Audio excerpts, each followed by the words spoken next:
एक सगळ्यात अगोदर सांगतो, जरंग्याला सांगा माझ्यासारखी लायकी तयार करण्यासाठी, डॉक्टरेट होण्यासाठी 25 वर्ष लागत असतात रे जरंग्या.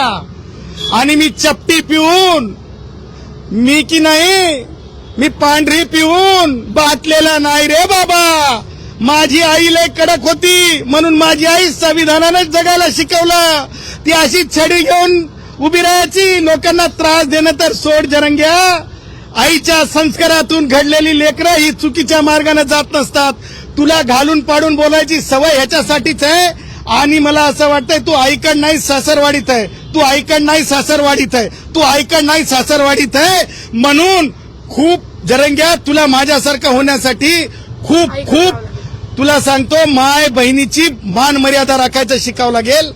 अशा तुम्हाला सांगतो गलिच्छ विचार असलेल्या माणसाला, अशा महिलांच्या बाबतीत हाणून पाडून बोलणाऱ्या माणसाला, समाजाला, धनगर भावांना माझ्या काय बोललाय हा बांबू. अरे हे बोलण्याची याला काही म्हणजे डोकं ठिकाण्यावर आहे का? याला कायदाच ठिकाण्यावर आणू शकते. म्हणून मी मान्य न्यायालयाला योग्य ठिकाणी आम्ही आमचे विचार मांडलेले.